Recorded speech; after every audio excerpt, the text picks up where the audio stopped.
धीरज खुशी की कमर को जोर से दबाता है, जिससे खुशी की हल्की सी चीख निकल जाती है।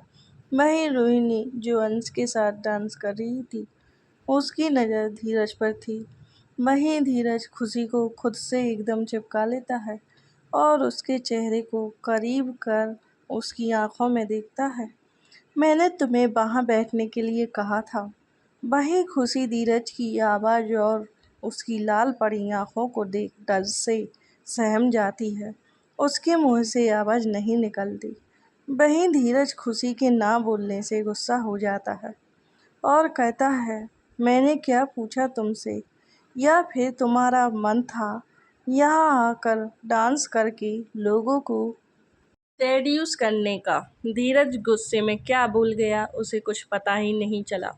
वहीं खुशी धीरज की बात सुनती है तो हैरानी से उसे देखने लगती है। उसकी आंखों में थमे आंसू बहकर उसके गालों पर आ जाते हैं। वह धीरज को खुद से छुड़ा वहां से भाग जाती है। अंधेरे के कारण किसी की नज़र उस पर नहीं पड़ती। वहीं धीरज गुस्से से अपनी आंखें बंद कर लेता है। तभी उसे एहसास होता है उसने क्या कह दिया। गुस्से में लाइट वहाँ की जलती है तो धीरज को खुशी वहाँ नहीं दिखती, तो वह उसे ढूंढने लगता है। खुशी रोते हुए बस चली जा रही थी। उसे समझ नहीं आ रहा था कि वह कहाँ जा रही है। चलते चलते अचानक उसकी नज़र सामने पड़ती है तो देखती है वह जगह पूरा अंधेरे से भरा है। वह पीछे मुड़कर भी देखती है तो पीछे भी अंधेरा ही था, कुछ दिखाई नहीं दे रहा था। उसके आंसू और तेज हो जाते हैं अंधेरे की वजह से। तभी कोई उसके मुंह पर हाथ रख देता है।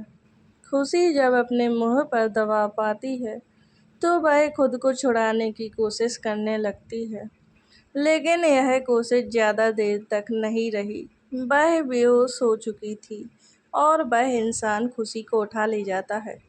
वहीं धीरज रोहिणी की तरफ देख कहता है, हाथ छोड़ो रोहिणी, जाने दो उसे। तुम्हें तो खुश होना चाहिए कि वह खुद ही यहाँ से चली गई, और इससे अच्छा और होता जब वह तुम्हारी जिंदगी से भी चली जाए, रोहिणी कहती है। लेकिन धीरज को गुस्सा तो बहुत आता है।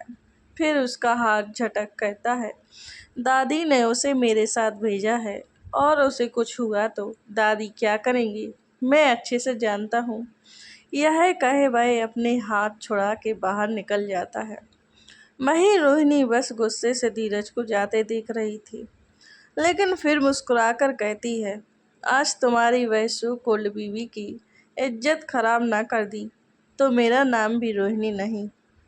उसी बेड पर बेहोशी में लेटी हुई थी और तभी उसके पास एक लड़की आती है और उसके सारे कपड़े खोल जमीन पर इधर उधर फेंक देती है और फिर उसे कंबल ओढ़ा अपना फ़ोन निकाल किसी को मैसेज कर देती है।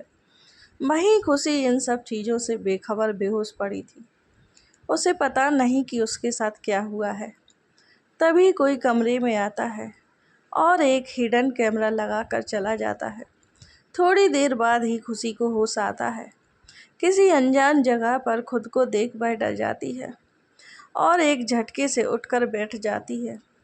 तभी उसे एहसास होता है कि उसके शरीर पर एक भी कपड़े नहीं हैं, जिसे देख वह घबरा इधर उधर देखने लगती है और अपने कपड़े को ज़मीन पर देख उसके आंखों से आंसू बहने लगते हैं। वह खुद को कवर कर बस रोए जा रही थी। दूसरी तरफ धीरज पार्टी रूम से बाहर निकलता है तो उसके फ़ोन में मैसेज आता है, तो वह अपना फ़ोन निकाल देता है जिसमें रूम नंबर लिखा था। वह देख सोचने लगता है, लेकिन जल्दी वह खुशी का सोच उस और भागता है। उसके दिमाग में कुछ चल रहा था। वह अपना फ़ोन निकाल जल्दी से कुछ टाइप कर सेंड करता है और फिर आगे बढ़ जाता है। कुछ देर में वह उस कमरे के बाहर खड़ा था। वह एक झटके से दरवाज़ा खोलता है तो सामने उसे बेड पर डर से काँप रही खुशी दिखी, जो रोए जा रही थी। वहीं खुशी दरवाजे के खुलने से वह डर जाती है। उसे एहसास होता है कोई उसके करीब आ रहा है। वह डर से अपनी आंखें बंद कर रोने लगे। उसे एहसास ही नहीं हुआ कि दरवाजे पर खड़ा शख्स कोई और नहीं, उसका पति है। धीरज दरवाजा बंद कर जल्दी से खुशी के पास जाकर बैठ जाता है और कहता है, खुशी। यह कहे वो उसके सर को ऊपर कर देता है। खुशी जैसे ही धीरज की आवाज़ सुनती है तो उसकी ओर देखती है तो उसका रोना और तेज हो जाता है। धीरज खुशी को रोता देख जैसे ही उसके गले लगने को बढ़ा कि उसकी नज़र कमरे में लगे कैमरे पर गई। उसे गुस्सा तो बहुत आया, लेकिन जल्दी वह खुद को काबू कर वह एक झटके से खुशी को पकड़ता है। बिना कपड़ों की खुशी को देख उसके आँखों में खून उतर जाता है और वह खुशी की बाहों को पकड़ गुस्से में कहता है, किसने किया यह है? कहे उसका गला पकड़कर कहता है, यह सब किसने किया है? लेकिन खुशी और डर जाती है। उसे कुछ समझ नहीं आता और वह बेहोश हो जाती है। वहीं धीरज खुशी को बेहोश होते देख जल्दी से उसे पकड़ गले से लगा लेता है और अपनी आंखें बंद कर खुद को शांत करता है। फिर अपना फ़ोन निकाल कॉल करता है और कहता है, जल्दी से कमरा नंबर 201 में एक लेडीज़ डॉक्टर को और पूरे टैक्सिंग मशीन। आधे घंटे के अंदर यह सारी चीज़ मुझे यहाँ चाहिए। टाइगर, जल्दी करो। यह कहे वह फ़ोन काट देता है। धीरज खुशी को बिस्तर पर लेटा उसे कंबल से ढक देता है। उसे बहुत गुस्सा आ रहा था, लेकिन जैसे तैसे खुद को शांत रखता है। आधे घंटे के पहले ही डॉक्टर आ जाती है तो धीरज उन्हें खुशी को चेक करने को कहता है। तभी डॉक्टर कहती है, सर, क्या आप बाहर जाएंगे? धीरज डॉक्टर की बात सुन उसे घूरता है, जैसे कह रहा हो, मैं कहीं नहीं जाने वाला। डॉक्टर जब धीरज को ऐसे घूरते देखती है तो वह अपना काम करने लगती है।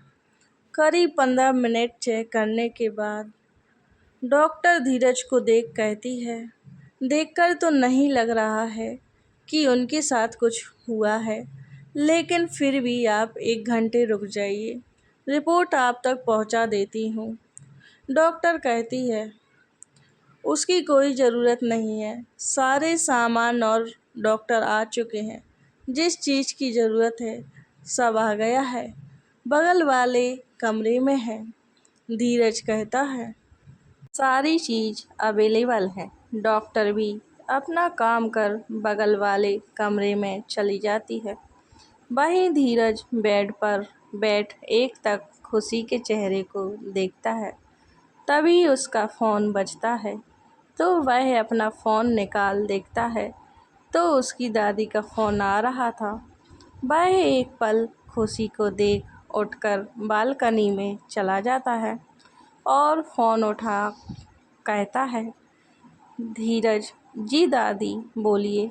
नीलिमा जी, क्या घर आ रहे हो तुम लोग कि नहीं? नीलिमा जी थोड़ा गुस्से में कहती हैं। धीरज अपनी दादी की आवाज़ सुन समझ जाता है वह गुस्सा है, तो वह पूछता है, आप गुस्सा क्यों हो? अब क्या हुआ? मैंने क्या कर दिया? आपने अपने ससुर के साथ कैसा व्यवहार रखा है? आपने ना उनका हाल चाल पूछा, ना ही कोई बात की, बस निकल दिए। धीरज, आप जानती हैं मुझे आदत नहीं किसी से बात करने की, और मैं किसी के लिए खुद को बदल नहीं सकता। और रही बात आने की, तो हम शहर से बाहर आए हैं तो आज नहीं आ पाएंगे, कल शाम तक शायद आ जाएं। रखता हूँ। यह कहे वो बिना आगे की बात सुन फ़ोन काट दिया। हेलो धीरज, हेलो। यह लड़का कभी नहीं सुधरेगा, बिल्कुल अपने बाप पर गया है। यह लड़का बिना यह कहे वो अपना फोन रख देती हैं। धीरज जैसे ही फोन रखता है तो उसके फोन में मैसेज का रिंगटोन आता है, जिसे देख अपना फोन खोल देता है, जिसमें रिपोर्ट का फोटो था। धीरज रिपोर्ट देखकर टाइगर को कॉल करता है और कहता है, जैसा सोचा था वैसा ही हुआ है। रोहिणी तक यह रिपोर्ट पहुंचा दो। उसे लगना चाहिए कि मैं खुशी पर शक करके यह रिपोर्ट करवाई है, और असली रिपोर्ट को जला दो और उन सारे डॉक्टर को यहाँ से कहीं दूर भेज दो कि कभी जिंदगी में उनसे मुलाकात ना हो। उस आदमी को ब्लैक हाउस ले जाओ जिसने खुशी को अपने गंदे हाथों से छुआ था। उसका हिसाब मैं वहाँ कर लूँगा। तभी दूसरी तरफ से टाइगर कहता है, सर, और वह लड़का जो मैडम को गले लगा था, उसके बारे में क्या करना है? खुशी से पहले बात करेंगे इस बारे में। यह कहे वो फ़ोन काट देता है और फिर कमरे की ओर बढ़ जाता है। खुशी को जब होश आता है तो कमरे में कोई नहीं था। वह डरी हुई नज़रों से चारों ओर देखती है, फिर वह खुद को देखती है। उसके दिमाग में बहुत सी चीज़ चलने लगती हैं कि धीरज ने उसे इस हालत में देखा तो वह फिर कभी उसे नहीं अपनाएगा। वह उसे गिरी हुई लड़की समझेगा। उसके परिवार वालों का क्या होगा? वही सब सोचते हुए वह रोने लगती है।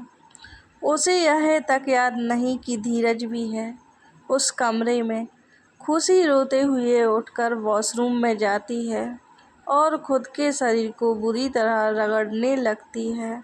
उससे भी उसे राहत नहीं मिली तो वह जोर से अपने हाथों को बार बार शीशे पर मारने लगती है। इससे शीशा टूट जाता है। वहीं दूसरी तरफ जब धीरज बालकनी से रूम में आता है तो देखता है खुशी बेड पर नहीं है। तभी उसे बाथरूम में कांच टूटने की आवाज़ आती है, जिसे धीरज घबरा जाता है और जल्दी से बाथरूम की ओर भागता है। वह बाथरूम का दरवाज़ा खटखटाता है, लेकिन खुशी नहीं खोलती, जिससे उसके चेहरे के एक्सप्रेशन बदल जाते हैं। वो गुस्से में बाथरूम के दरवाजे को तोड़ देता है और अंदर जाता है तो उसकी आंखें सर्द हो जाती हैं और वह खुशी को एकटक देखने लगता है। वहीं खुशी फर्श पर बैठे रोई जा रही थी। उसे काश चुभी हुई थी, लेकिन उसे कोई फर्क नहीं पड़ा। वह बैठकर बस रोए जा रही थी। दरवाजे के टूटने की आवाज़ से वह उस तरफ देखती है और धीरज को देख उसका रोना और बढ़ जाता है। धीरज खुशी के पास जा वहीं गिरी कंबल उठा उड़ा देता है, फिर अपनी गोद में उठाकर उस कमरे की सबसे पहले सारी लाइट बंद कर देता है ताकि पता ना चले कि वह कमरे में नहीं है, और फिर उस रूम से निकल जाता है और बिना किसी की नज़रों से आए अपने प्राइवेट रूम में खुशी को ले जाता है। यह होटल धीरज का ही बनाया हुआ था। उसने अपने लिए प्राइवेट रूम बनाया था, जिसके बारे में सिर्फ उसे और टाइगर को पता था, बाकी किसी को नहीं। धीरज खुशी को बेड पर बैठा देता है। खुशी वह अपना सर नीचे किए बैठी थी। उसका रोना तो बंद हो गया था, पर वो सशक्ति रही। उसे पता नहीं कि वह उस कमरे में नहीं है, बल्कि दूसरे कमरे में आई है। वह यूं ही बस अपना सर नीचे किए बैठी सिसक रही थी। धीरज तौलिया ले उसके शरीर को पोंछता है, फिर बाथरोब उसे पहना देता है।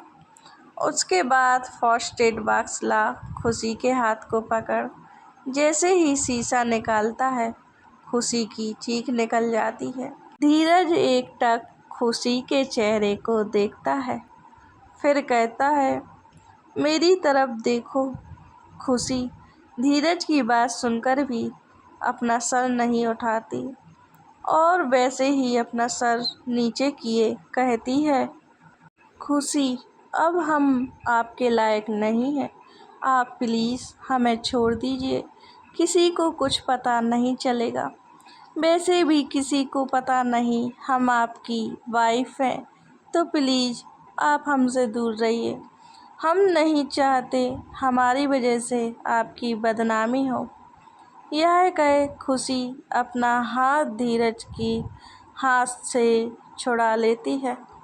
धीरज खुशी की बात को सुनता है और फिर एक झटके से उसे बेड पर गिरा देता है और उसके ऊपर आ जाता है। वही खुशी धीरज के ऐसे करने से उसे देखने लगती है। तभी धीरज कहता है, कुछ नहीं हुआ है तुम्हारे साथ। किसी ने भी तुम्हें छुआ नहीं है। किसी लड़की ने तुम्हारे कपड़े उतारे थे। समझ आई मेरी बात? कोई तुम्हें नहीं छू सकता सिवाय मेरे। धीरज की बात सुन रोने लगती है और कहती, आप तो नहीं थे यहाँ, तो आपको कैसे पता? धीरज कहता है, क्योंकि मैंने ही किया है यह सब। वही खुशी धीरज की बात सुन उसे एकटक देखने लगती है। उसकी आंखों में आंसू आ जाते हैं और वह अपनी नम आंखों से कहती है, क्या हम जान सकते हैं कि आपने हमारे साथ इतना घटिया खेल क्यों खेला? धीरज खुशी की बात सुन चुप रहता है। जाहिर सी बात थी, वह फिलहाल तो उसे कुछ नहीं बता सकता था। खुशी धीरज को चुप देखती है तो उसकी कॉलर पकड़ अपने करीब कर कहती है, हमने कुछ पूछा है आपसे। धीरज खुशी के ऐसा करने से उसे देखता है, फिर कुछ सोचकर कहता है, पनिशमेंट थी तुम्हारे लिए। खुशी रोते हुए कहती है, हमने ऐसा भी क्या कर दिया था जो आप इस हद तक हमारे साथ ऐसा कर सकते हैं? तो कैसी लगी दोस्तों यह कहानी? अगर इस कहानी का ये पार्ट आपको अच्छा लगा है तो इस कहानी को लाइक ज़रूर कर दें और अगर आप मेरे चैनल पे नए हैं तो मेरे चैनल को सब्सक्राइब ज़रूर कर देना। आगे की कहानी जल्दी ही आएगी। Thanks for watching.